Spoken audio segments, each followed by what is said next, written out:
family has a weakness, an attraction along the way when you travel that when you spot it, even though it will make you late to a funeral, you still pull the car over to go and experience it. I know it's going to date me a little bit, but for my grandfather, it was Stuckey's gas stations. Y'all remember Stuckey's gas stations? Even if we didn't need gas, he would pull over because he wanted their world-famous pecan logs, okay? So that was his weakness. For my father, it was the Big Boy restaurants. How many of y'all remember Big Boy coffee shops, okay? In Texas and in Kansas and Oklahoma, they were called Kip's Big Boy.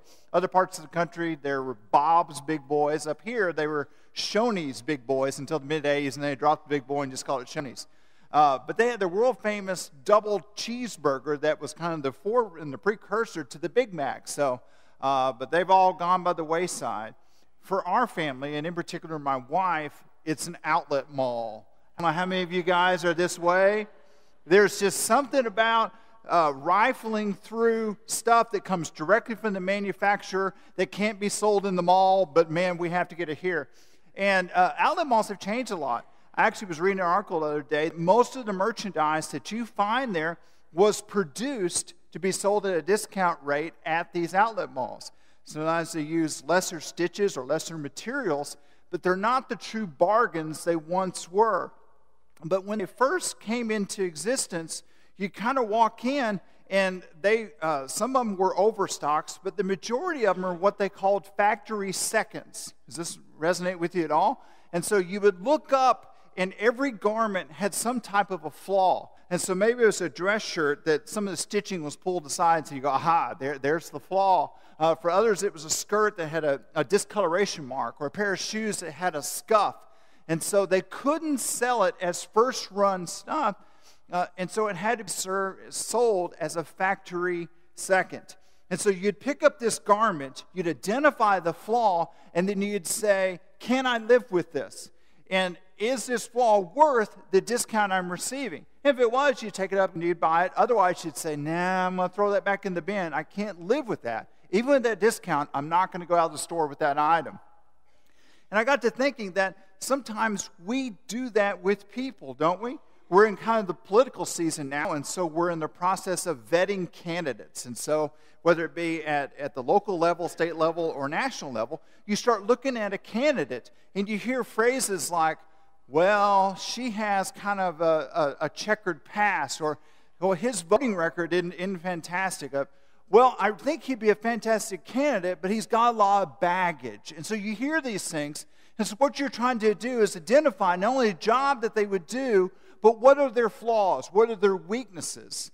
Because we don't want to cast or risk casting a vote for a blemished candidate. What about the flaws that we see in the person in the mirror every day? Some of these are flaws that others can see. Others are ones we've tried to carefully conceal. What do you do with those flaws? Well, we'll revisit that idea later in our lesson. Well, as we're going through on the cover-to-cover story, last we left off, Joshua is on the move. He and the men, remember they had sent up a small group after Jericho, sent up a small group to go up to Ai, and they were routed because of the sin in the camp of Achan. And so Joshua ferrets out Achan, and they deal with that, and the Lord says, okay, now you're ready to go. And so they march up to Ai and totally obliterate the town and take it over. And so from there, they head on up to Jerusalem, do the same thing. And they continue going on. And under Joshua's leadership, for the rest of his life, he's got them marching. He's got them going and doing what God called them to do, which is to drive out the pagan nations. And at the end of his life, 31 kings and kingdoms have been toppled under this great military leader and commander of the children of Israel, Joshua. And then these words in Joshua chapter 13 and verse 1, when Joshua was old and well advanced in years, the Lord said to him, you're very old, and there are still very large areas of land to be taken over.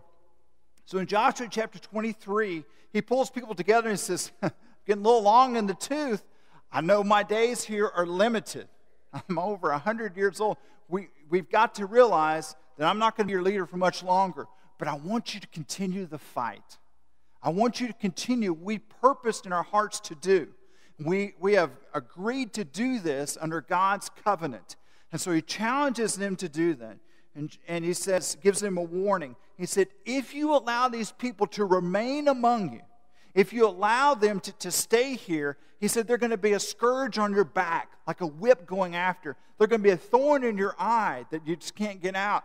He said, that's how painful it's going to be if you don't complete the task that God has given you. And so after his passing, the people gathered together and they asked the Lord, Lord, who should go?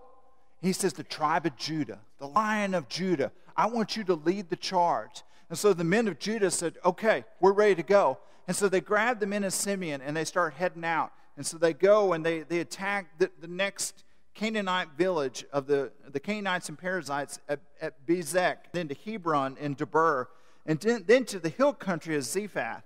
So they're going through and they're charging after these things. And Judges chapter 1 and verse 19 tells us that although the Lord was with them, when they got to the flatlands, where it said the iron chariots ruled, they lost heart. And they stopped. And they said, haven't we accomplished enough? I mean, we definitely, the places we want to settle down, we'll just kind of allow this little pocket of resistance to remain. Even though the Lord was with them, and it was a test, they kind of pulled back. And because Judah did this, the other tribes followed suit. Benjamin allowed a pocket of Jebusites to remain in Jerusalem. The tribe of Manasseh allowed the people of Beth-Shath to remain in their land. Ephraim permitted the Canaanites to stick around at Gezer. Zebulun turned a blind eye to the men of Kitron. The tribes of Naphtali and Dan says, we're going to allow this same thing to happen. And the people of Asher said, well, we're going to take over our land that's been allotted to us, all except the towns of Acco and Sidon. Well, then we'll allow a few to remain in Alab, and well, they're close friends next to them at Aksib, and a few more at Heba. But that's it. No more. Well, okay. Maybe we'll allow a few to remain in Aphek, and perhaps one or two at Rehob. You see what's going on?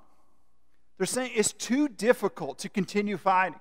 It's too difficult for us to go, and what's really the problem? And in fact, they started talking with some of these people that remained in the land, and they said, instead of wiping us out, why can't we be your slaves? And you're like, oh, we do have a lot of work to do. You guys come on. And so they started making treaties and started allowing these people to remain. Only problem is leaving these pockets of pagans is like leaving a few kudzu plants behind. Eventually, it's going to cause major problems. You don't see it initially, but get ready. You'll see what happens the longer you allow it to go unattended. Well, why did the Israelites allow this to happen? The text tells us that once Joshua gave them their inheritance, and he says, okay, my time is gone, and it's coming to a close, so I want to give you what lands are going to be yours. It said the people started setting up establishments and kind of lost their penchant for fighting. And they said, why don't we live to die another day? They're not really causing any problems. Let's go and set up house. So in chapter 2 of Joshua, it reveals the Lord was furious with his people, Judges, for not fulfilling the terms of the covenant by allowing the pagan people to remain.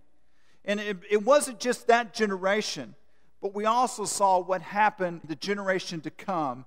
Judges chapter 2 and verse 10 and 11 says this, after that whole generation had been gathered to their fathers, this is the ones that initially came into the land with Joshua, were victorious warriors, the ones that saw the walls of Jericho come down. Once that generation was gone, another generation grew up that perhaps they didn't see the stones where they had crossed over the Jordan, who knew neither the Lord nor what he had done for Israel. Then the Israelites did evil in the eyes of the Lord and served the Baals. In his anger against Israel, the Lord handed them over to raiders who plundered them. He sold them to their enemies all around, whom they were no longer able to resist. How bad did it get between them and God? When the Israelites were forced to go out into battle, the Lord's hand was there. It wasn't just that he took his hand off of his people. So his hand was there fighting for the enemies against his people. So when they were prostituting themselves by going after the Baals, the Lord says, I'm going to work against you. And when they were sufficiently broken and penitent, saying, Lord, we want to come back to you, Judges chapter 2 and verse 16 says this, the Lord raised up judges who saved them out of the hands of these raiders.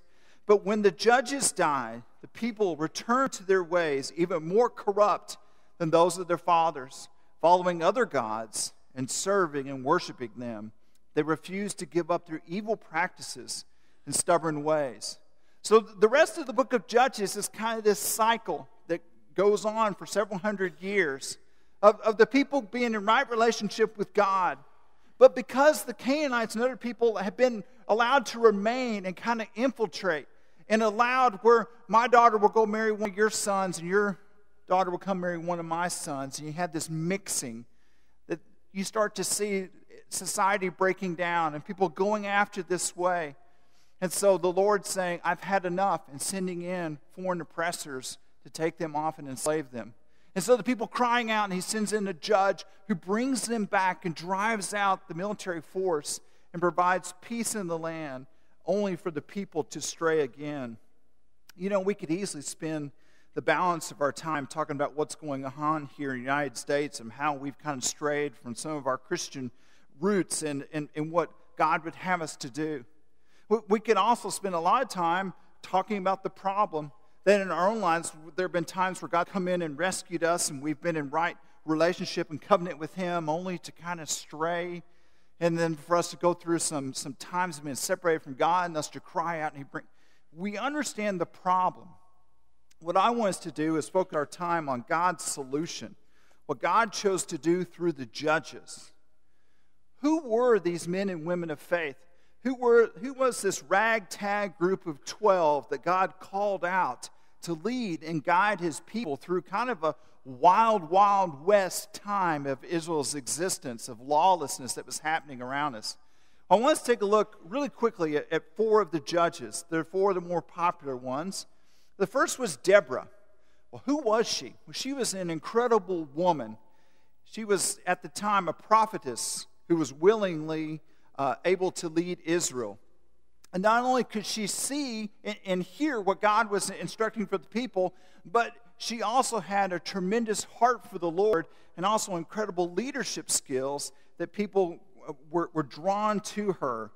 And she, along with Barak, led Israel to victory and freedom from the hand of Jabin, king of Canaan. And we see in her story that Deborah didn't deny or resist her position in culture as a woman and as a wife. Now, she relished those things, but she never allowed herself to be hindered by it either. She simply stepped up to the opportunities that God put before her, and she chose to lead. So Deborah encourages us to spend our efforts on what we can do, and doing it all to God's glory, than worrying about what we can't. But while this leader was strong and confident, what about the next one? What about Gideon? If you remember, the angel of the Lord comes to Gideon, and where is he? Well, he's down in a wine press, and he's trying to sift his wheat. What you do is you kind of throw it up, and the wind is going to blow away the chaff, and he's kind of struggling because there's no wind down in here. Well, why is he in there? Well, the Midianites have come in, and he's so fearful they're going to come in and take away his harvest that he's hunkered down in this wine press. And this angel comes forth and says, "Behold, mighty warrior, the Lord is calling you." And he's like, "Who? No, you. No, I think he got the wrong guy." And so he's unsure of his calling. And he doubts that the Lord is behind all this. And he says, even if I have been called by the Lord, he said, I need to let you know how inadequate I am for the task. Do you realize? He goes, I'm a nobody within my family. And within my clan, our family is pretty low on the totem pole as well. And within our tribe, our clan's not highly regarded. And, well, our tribe is Manasseh. So it's not like we're from Judah. And you're calling me? I'm inadequate for the task. That was his message. What was interesting is when he finally comes around and is convinced that God is with him, he steps forward and he boldly calls the men of Israel together, sends out the signals saying, it's time for us to unite. And they go on this raid going after the Midianites, and with a ragtag bunch of 300 go and totally destroy them. And the Lord brought about an incredible victory from this meek and mild servant of his. Well, if you think Gideon was an unlikely leader, what about Jephthah? Do you remember much about Jephthah? Well, he was known as the illegitimate son of a prostitute. And when his father tried to hide his existence, but when his father, other children by their mother, found out about this illegitimate son, they did their best to drive him out of the nation, saying, we don't want you to have a part of our inheritance.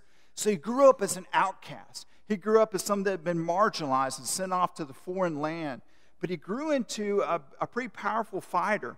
And so years later, the elders from his hometown called him and said, Jephthah, we need you to come and to lead us. And so they solicited his help for driving out the Ammonites. And you remember, this is the horrible scene where he has gone and he says, Lord, you'll just give me victory. Whatever comes out of my door when I return home, that's what I'll offer up in sacrifice. And it was his only child, his daughter, that came out to greet him. And he just wept when this happened. And the final judge is one that's kind of hard to get our hands around. That's Samson. What do you do?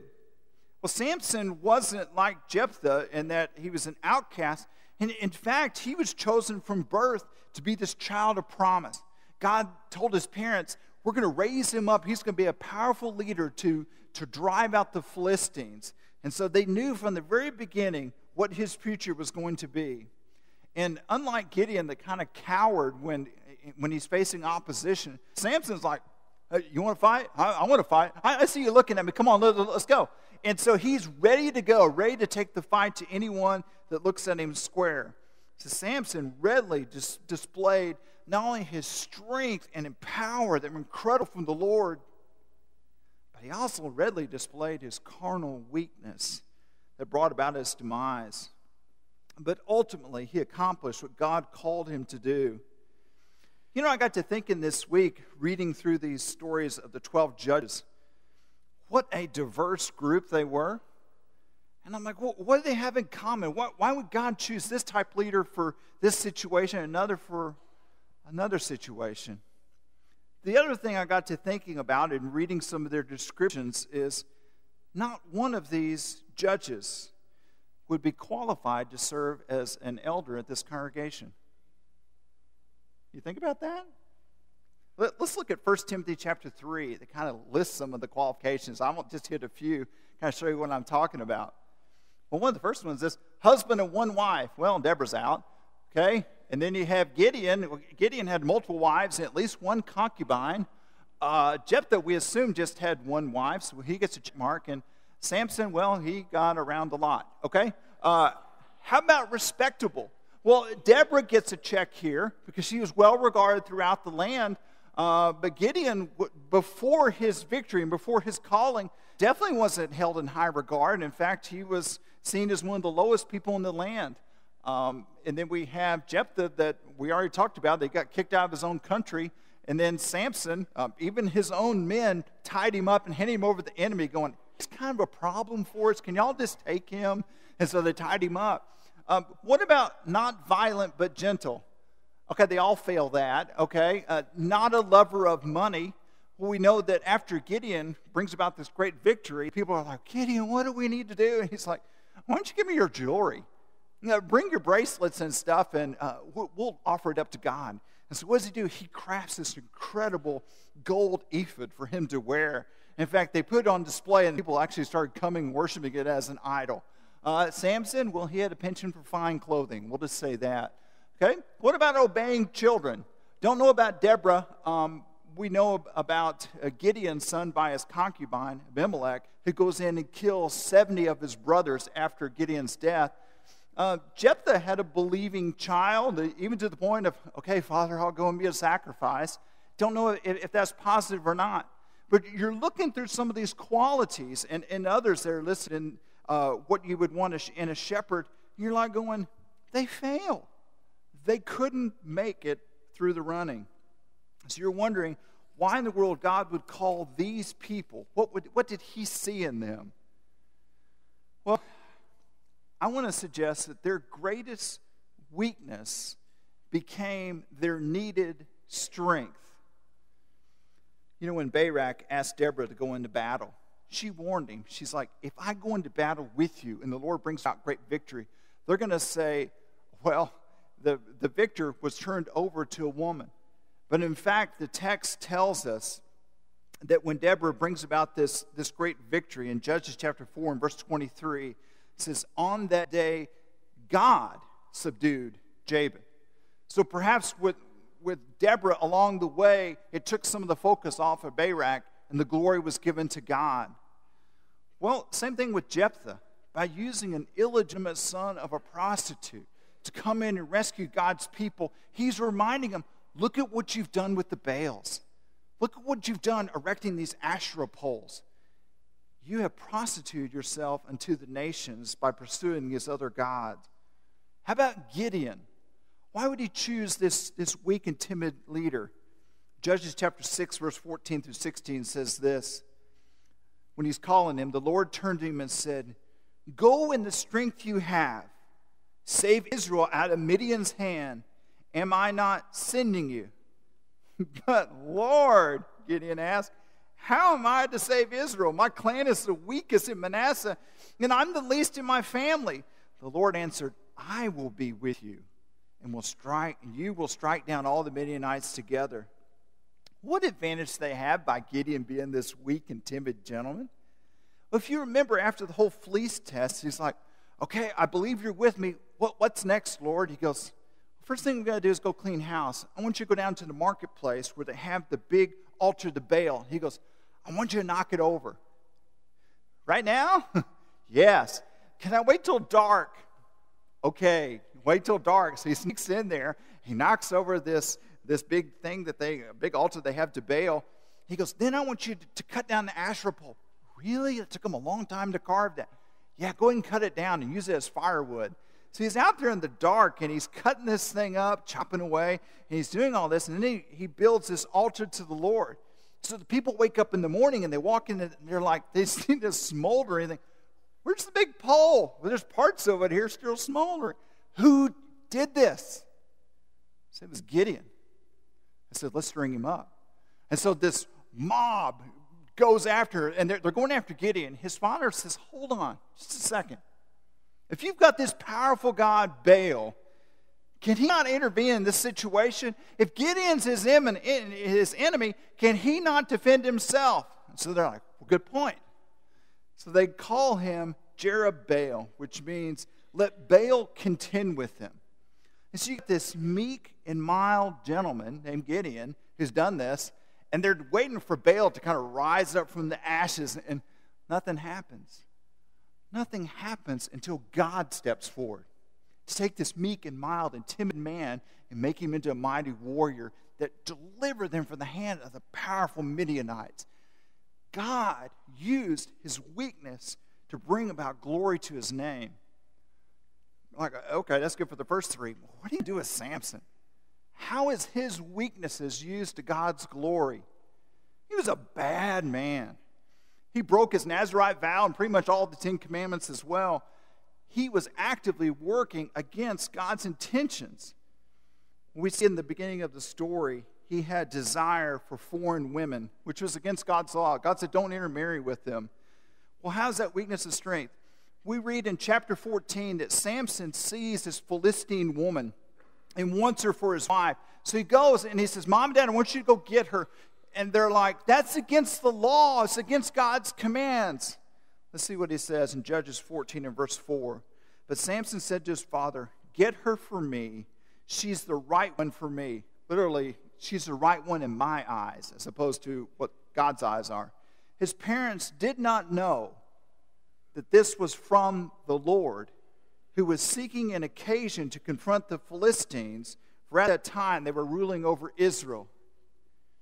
At this point, God doesn't need a choir boy. He doesn't need someone that colors between the lines. He needs someone that he can send in. He needed someone to pick a fight, and he raised up a bully, someone that could go in and do this. He needed a bold leader who would infiltrate the Philistine culture. and ultimately bring down their control and bring about their demise. And he did just that. A lot of times we read in the story of Samson and say he was a colossal failure. If that's true, why would, in Hebrews chapter 11, he be included along with Gideon and Jephthah in the Hall of Fame? God used his weakness in order to bring about his desires and his plans. What's the lesson for us? We study about the judges. God is calling all of us mighty warriors. He's calling us all to make a stand, warts and all. You may not meet a single qualification for the elders that are listed in that passage, but that doesn't mean that you're not wanted. It doesn't mean that you're not needed. If you're a female, boldly lead in whatever venue the Lord puts you in. If you're walking in the Spirit, as Deborah was, the Lord is going to open doors for you to lead.